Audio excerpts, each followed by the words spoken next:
Handa na kasi ako para sa medianoche. Malapit na magbagong taon. May New Year's resolution na ba kayo?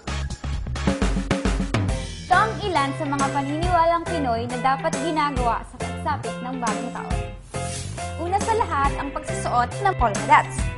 Sabi kasi nila, pag nagsuot ka daw ng polka dots sa bagong taon, iswertein ka. Kaya ako, yung bagong taon, lagi ako nasa polka dots. Sa pangpampaswerte ay yung paghahanda ng mga bilog na pagkain sa medianoche. Kaya ako, bumili agad ako ng mga bilog na prutas. Oh, bilog na bilog, oh. Diba? Para swertein ako. Sabi nila, para pumasok daw ang swerte, kailangan magsabay ng mga barya sa loob ng bahay.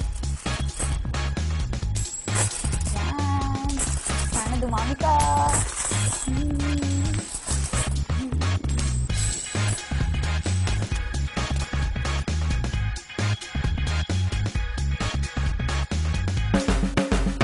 Pagsapit ng bagong taon, hindi mawawala ang putukan!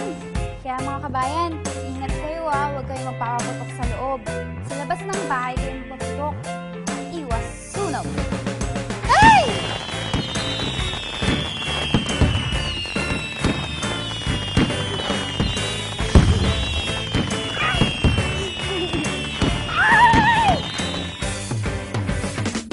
Ang paborito kong ginagawa tuwing bagong taon ay ang pagtalon. Sabi kasi nila, nakatangkad daw yun. Baka lumaki pa ako. Nakakatalon tayo! Happy New Year! Tara, talon tayo!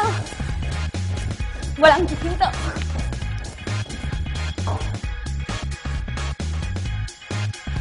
Kayo mga kabayan, ano pong mga ginagawa niyo tuwing bagong taon? Naway naging maganda ang takbo ng 2013 para sa inyong mga kabayan. Naway pagpatuloy niyo ang inyong pagpupunyagi para sa inyong mga pamilya at para sa bayan. Saludo kami sa inyo mga bro! Happy New Year! I-like nyo kami sa Facebook mga kabayan. Sabihin nyo lang kung meron pa kayong gustong matutunan. Ako mismo ang magtuturo sa inyo. Ano ba yun?